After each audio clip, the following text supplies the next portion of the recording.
Welcome to Erica Channel นะคะค่ะวันนี้เรามาต่อเนื่องการเรียนแบบท่าสัตว์ต่างๆนะคะหรือว่า Animal Pose นั่นเองนะคะค่ะวันนี้ Erica จะมาทำ5ท่าด้วยกันนะคะต่อเนื่องกันเลยเนาะค่ะเริ่มจากท่าแรกเป็นท่า Dolphin หรือว่าท่าปลาโลมานั่นเองนะคะแ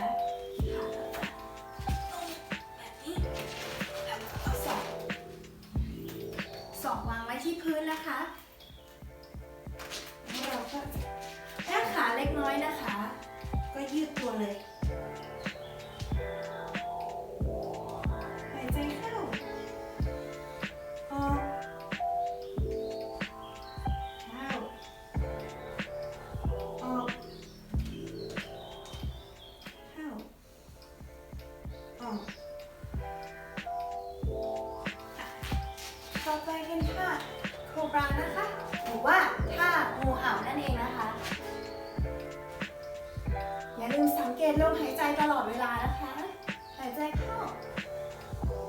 ออกเข้าออกเข้าออกต่อไปเป็นท่าป้าคอคโคไดนะคะหรือว่าเป็นจระเข้ตัวผู้นั่นเองนี่เลยสังเกตลมหายใจนะคะหายใจเข้าออกเข้าออกเข้าลงไปเป็นมามาคอคโคไดค่ะจระเข้ตัวแม่นั่นเองนะคะหายใจเข้าออกเข้าออกเข้าออกค่ะต่อไปเป็นท่า Pigeon หรือว่านกพิราบนั่นเองนะคะ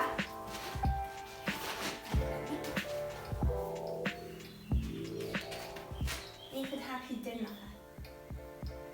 นกพิราบนั่นเองเดี๋ยวเอริก้าจะเอาแขนไปข้างหลัง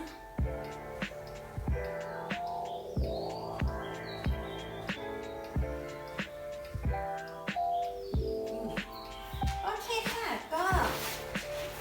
ครบแล้วนะคะกับ5ท่าการเรียนแบบท่าสัตว์ต่างๆนะคะค่ะก็สำหรับวันนี้เอริก้ามาแนะนำเพียงเท่านี้นะคะอย่าลืมไปทำกันด้วยนะคะ